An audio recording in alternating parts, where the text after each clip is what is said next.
My name is Jocelyn Waters, and this is Lance Cotter with Elemental Health. We're going to be talking about some different health modalities that are pretty popular right now. But first, Lance, I want to know what inspired you to get into this line of work?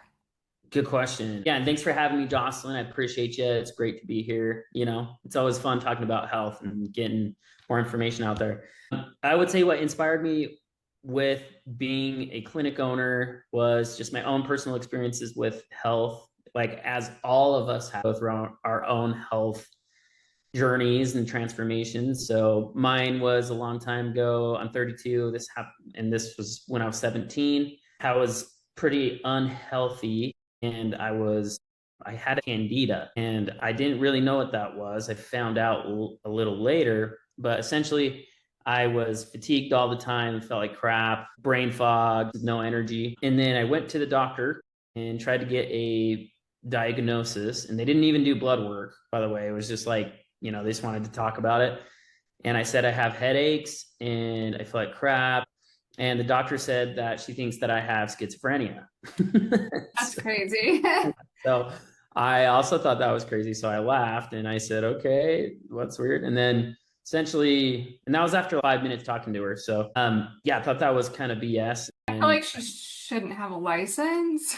yeah, exactly. Just telling people they're schizophrenic and like, and I've never been to a doctor in that scenario like that before. So that was a little weird to me.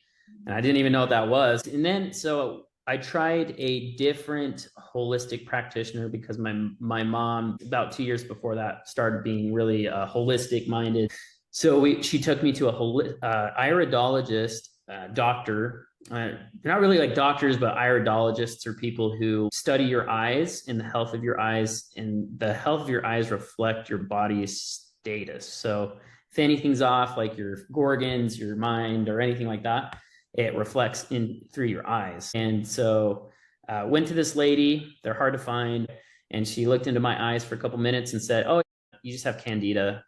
And I was like, what the heck is that? She just told me, a little bit too much yeast in your bloodstream. Everybody has yeast in their bloodstream, but when it's an overgrowth, it becomes kind of parasitic, like any parasite is. And so I was like, okay, well, what do I need to do? And she just put me on a very simple regimen of supplements, diet, and exercise. So I did what she said, and I felt better in like 4 months, and I felt perfectly normal. That was kind of eye-opening. And I went through a lot of different experiences, but that one was just very interesting and telling to me. And so over the years, I've just seen how health is really fundamental. If you're not doing the basics like food, diet, exercise, it's hard to get better if you're not doing those basic fundamental things. So I just kind of started on that path, went to business school, got a business degree, thought that was cool, worked at a lot of health places. And then I, after my business degree, I started over and did my pre-med. And then I became phlebotomist and IV tech. And then I just said, I'm going to start this clinic. It made sense, and I've been wanting to do it for 10 years. So started the clinic. My main vision for Elemental Health is I just want people to feel themselves again, feel good and feel confident and happy and alive. And let's do it holistically. So that was kind of just a quick summary. Two of the main things you do are hormones and peptides. A lot of people, including myself, I mean, I only know just a little bit about peptides, but can you explain what they are? The best way to put it is, what is there not a peptide for? Because there's pretty much a peptide for anything. I mean, they have peptides for weight loss, like GLP-1, GIP, and GLD. So semaglutide, tirzepatide. There's a new one that just came out called retatrutide. There's a lot of those going on right now. Those are really good for weight loss and for insulin resistance and like diabetes, things like that. Really good peptides. There's ones for growth hormone that are really, really great too, for like building muscle, getting rid of visceral fat, helping you sleep better at night. Those are ones called CJC, 1295, tesamorelin, sermorelin, ipamorelin, most of those ones that end in that. So visceral fat, it actually targets visceral fat? Yeah, not all of them, but there's one called tesamorelin, or some people say tesamorelin, who knows? But it's yeah, that one's actually specifically, it's niche targeted So the proteins in it, the peptide. So peptides are short chain amino acids that are binding with other proteins and signaling to do something. So that's what all peptides do. And so tesamorelin's coming in and binding with proteins to say, hey, let's burn and get rid of visceral fat.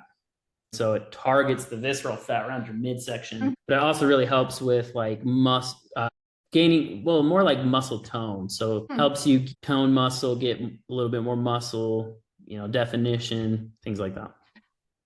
What kind of risks do these peptides have? And that one in particular, I'm interested in because visceral fat, I know it's really the worst kind of fat. It's the peskiest looking as well.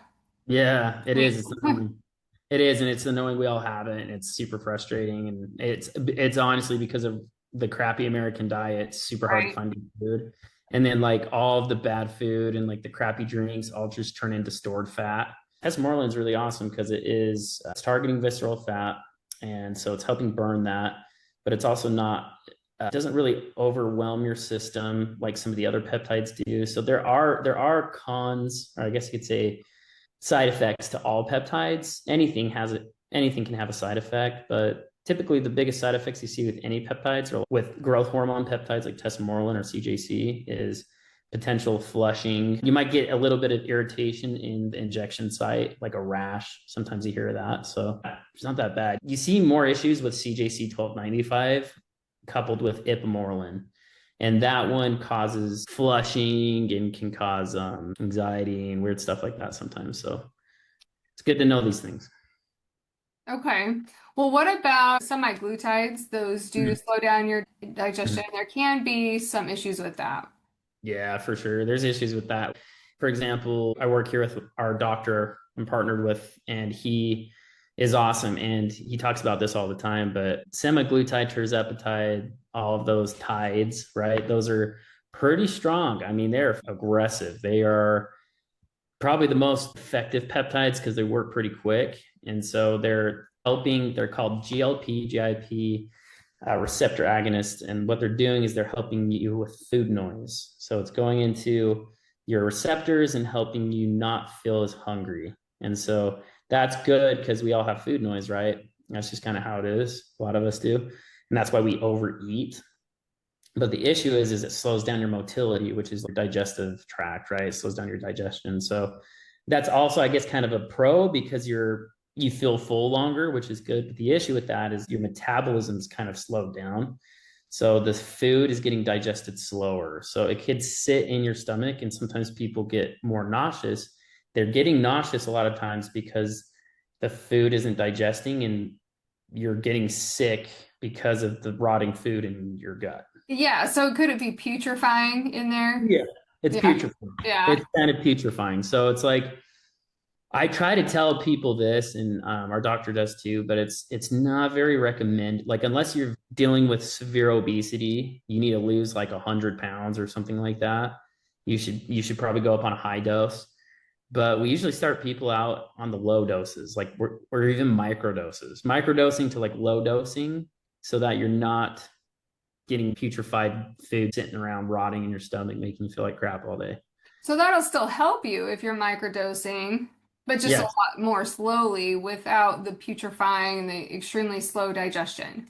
Yeah, exactly. And that's the thing is like there is pros to having that slowed motility, right? And but it's just you got to be mindful of what you're doing. If you're going to go on a peptide like this, you got to change your lifestyle. And that's the biggest thing. You can't just do what you always done. You can't go eat your McDonald's when you're on this because you got to change your lifestyle. You got to eat foods that are digesting better and drinks that are water and better for your body because or else that crap's going to sit in you and it's going to cause you to get sick. Yeah. Okay. What's the one that you said helps with visceral fat? Does it slow your digestion as well, or not that one? So those ones are called growth hormone. You could call them HGH. That's human growth Oh, hormone. that's what those are. Yeah, those are really good. So kind of combine like bridging the two together. What not a lot of people, but what you could do is stack. We call stacking peptides. So if you were on a GLP-1 peptide and you're kind of worried about that motility issue, then you could actually stack it with like a supplement or another peptide that helps with metabolism. right? So any growth hormone peptide is gonna up your metabolism because growth hormone, it releases ghrelin. Ghrelin is a hormone that's released Makes you in your hungry. body that makes you hungry. Exactly. See, and so Graylin's, that's why you feel hungry. And then the GLPs are shutting that hunger off. So you're gonna have a little bit of this going on, but it's amazing how much weight people can lose on GLPs and how much muscle people can gain on growth hormone. But the biggest thing is if you're not working out on GLPs, again, you got to change your lifestyle. You can lose muscle. Mhm. Like you will lose muscle. It's not even if, like you will lose your muscle mass if you're not working out on a GLP. That's interesting. I did not know about that, about the stacking or Mm-hmm. attacking visceral fat. That's really important. Um, Hormones, let's just touch on that. Give me some examples for both men and women when they're starting to feel certain symptoms. What might be a good time? What types of symptoms would make them know that they should maybe consider if they want to go on hormones? Good question. Hormones are big. I'd say almost everybody I talk to is struggling with hormones. I mean, it's very rare. I have somebody come in and they're perfectly fine. And again, it's a product of our environment, food, water, fragrances, endotoxins, air, all that kind of stuff. The biggest indicators, probably the number one is brain fog, forgetfulness, lacking energy or inconsistent energy. You're way too reliant on caffeine. Uh, you wake up in the morning and you are just scraping yourself out of bed. And that's usually a low testosterone thing, and men and women deal with that all the time. That's typically your signs of low testosterone. For women, they deal with a little bit more issues, obviously, because they have more progesterone and estrogen going on. Men have progesterone and estrogen too. It doesn't work the same in men as it does women. Women have way more of it. And so if those things are off, women could typically experience things like they could feel irritated or hot flashes, inconsistent moods, things like that. It's usually an estrogen thing. Progesterone is really important for a lot of things too. So it's if those are typically the biggest things is like your energy is bad, your mood is bad, simply. What about strength loss? Yeah, that could be definitely strength loss for sure. If our endocrine system is super complicated, but also our body really relies on all of that. So strength loss could be related to testosterone. Stress could cause that too. But strength is also related to a lot of different things like your skeletal system and things like that. Stress affects your skeletal system, but stress also affects your endocrine system. So Okay. don't stress. You do a couple things I want to just touch on briefly. We're seeing a lot more Lyme disease than we used to. Sadly, we won't go into the origins of that. Luckily, there are a lot of treatments now for Lyme that didn't used to exist. Mhm. What have you seen that is the most effective? Lyme is a tricky thing because it's a bacteria and it can choose to, it depends. We have a lot of patients now who have Lyme disease. And so we've had to do a lot of research in it. Actually, our chiropractor, our functional doctor has Lyme himself. And so he's educated me a lot about this. And it's a parasite. As we know, as the story says, it comes from ticks, but it gets spread and then ticks give it to you. That causes a bacteria that goes into your nervous system. And so when you have a flare up, it's when the bacteria is more active. So it could be attacking your nervous system or basically excreting. What are the most common symptoms if someone has these that might trigger them to think, oh, I might have Lyme disease? Big thing is migraines. If you're getting headaches, it causes pain. Pain's going to be the biggest thing. Headaches, migraines, weird pain that just travels. It could be sometimes located in a certain area, like more consistent. And all of our Lyme patients are all different. Some of them, their flare ups are sometimes in their torso and their back. Usually, what's consistent is it's in their neck. Some of the other patients, it gets bad in their legs. Sometimes it makes certain Lyme patients unable to use muscles. They are crawling around, they can't work out, their muscles are completely useless. And some people don't have that issue. So it is exactly that, though. It's pain, it's traveling, it's moving around, could be more located in your neck, but it's something that moves around and it's bad. Like it's not just like, oh, I hurt. Sometimes it can drain your energy and you're done. for the day. The common symptoms in stage one, you have fever, headache, extreme tiredness, joint stiffness, muscle aches and pains, and swollen lymph nodes. And then in stage two, which is shows up 3 to 10 weeks after the tick bite, rashes, is pain or stiffness, muscle weakness on both sides of the face, immune system activity in heart tissue that causes irregular heartbeats, pain that Yep. starts from the back and hips and spreads to the legs, pain, numbness, or weakness of hands and feet, or pain, swelling in tissues of the eye or eyelid, immune system activity in the eye nerves that causes pain or vision loss. It looks like it could be tricky and could be different for everyone. And so that's basically the thing to understand about Lyme disease is because of the bacteria, when you have stress and there's stress on the nervous system, it causes that bacteria to be more active, which all of your nervous system innervates your entire body. It innervates your muscles, it goes everywhere. It's all over the place. So the biggest thing would be doing things that could help eliminate that bacteria from your nervous system. Everything's kind of related to inflammation. So most illness is just inflammation dressed up as something else. And so Lyme is inflammation dressed up as it's inflammation from a bacteria, Well, whether your it's body's trying to attack it, right? So that's why it creates the inflammation. So exactly it's right. not that the inflammation is the root cause, it's that the bacteria is the root cause, which Exactly. causes the inflammation. That's your exactly right. That inflammation, the symptoms you have, pain, fatigue, and all that is caused because of that negative reaction of the inflammation from the bacteria. So the idea is getting rid of that, obviously getting to inflammatory things. So when you have Lyme, first thing you want to do is you want to get your diet locked in. No, breads, dairy, sugar, gone. You gotta be anti-inflammatory foods. We're talking leafy greens, lighter, leaner meat. Yeah. Sardines are kind of a hack. Yeah. They're inexpensive. Yep. Mercury's not really an issue, and with the bones and the skin, everything, they have so many health benefits. And that's the biggest thing is any issue, any autoimmune disease, anything that's inflammation, cancer, things like that. The first thing you do is you are fixing your diet immediately and you're drinking more water and you're doing all that. And then obviously you can find a lot of supplements like concentrated turmeric, concentrated cinnamon, things like that that help with blood and inflammation. Turmeric with curcumin and black pepper is really good for inflammation, and that naturally helps the body. There's also other things that are like a little bit more effective. Probably one of the biggest things is IVs. IV therapy, IV infusion therapy is really, really awesome. And there's a lot of things you can do that with that. Actually, high dose vitamin C has a Decrease inflammation.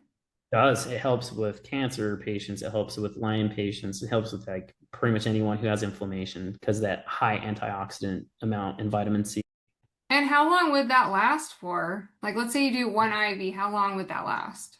If you're somebody who has Lyme is pretty bad, or like, cancer patient, stuff like that, something that you recommend doing at least once a week, once every other week, just to prevent those flare ups too. So it's helping prevent the flare ups because it's helping with oxidative stress. That's kind of the big thing is like if we can produce more cells in your body that are fighting that stress, that inflammation, then they're going to win the battle. Those anti-inflammatory cells are going to win if we're trying to prevent that all the time. And so, yeah, and obviously it's not cheap. You got to keep up on that stuff, but nothing's cheap. But IVs are awesome. NAD is very, very effective in combating any inflammation type of issues, autoimmune diseases. NAD is really good for cellular and DNA repair. Glutathione is also another one that's really good for detoxing and oxidative stress. So those are always three things you want in IV. You want the IV, and then you want at least those three things. You could also do things like stem cells. Those are really good. You got to be careful with cancer though, because stem cells can add cells to the already cancerous cells. You got to be really careful on that kind of stuff. But stem cells could be really good for somebody with Lyme or anybody because stem cells are really helping with swelling, inflammation, scar tissue, wound healing, increasing blood flow, things like that. We have a lot of things that work. We got some technology. We got a thing called the high top. That's like a TENS unit. That's huge. and it stimulates your cells to function correctly, to heal, and to chemically detox things out of your body. Helps with pain. We have a family with Lyme disease. They come in here every few days to use it, and it's significantly improved their life. There's ways to fight it. There's definitely ways to fight it. Now Yeah. you've got some treatments for cancer and some Mm-hmm. other things, but again, I know we're running out of time, so maybe in a later video we'll discuss Yeah, that. it's time. All right. This is an ongoing conversation for sure. It is. And I'm so glad that there are treatments that didn't used to exist for these types of diseases because it used to just sound almost like a death sentence. So Yeah, it's grateful true. for that. All Yes. right. Well, thank you so much, Lance. I really appreciate it. Learned a lot. And if people want to get a hold of you, what's the best way? Yeah, if you want to get a hold of me, I mean, you can just if you just Google Elemental Health in St. George, will pop up. My number's 435-414-7223. Give me a call. You could also go on our Instagram, which is Elemental Health Official, and we have a link in bio. There's all the information there. So get a hold of us. I meet with people all day long, and I talk about their goals and their health goals and try to point them in the right direction. Let me know, and we can do some blood work and get the levels tested. Okay. Oh, yes, that's another thing is that you actually do blood testing as Mhm. well, right? Yeah, very important. That way we can see we're not guessing. We can look at your blood and say, oh, this is a hormone problem or this is a metabolic issue or whatever it is. So always start with blood work. It just makes it so none of us are guessing. We can figure it out easier. Okay, fantastic.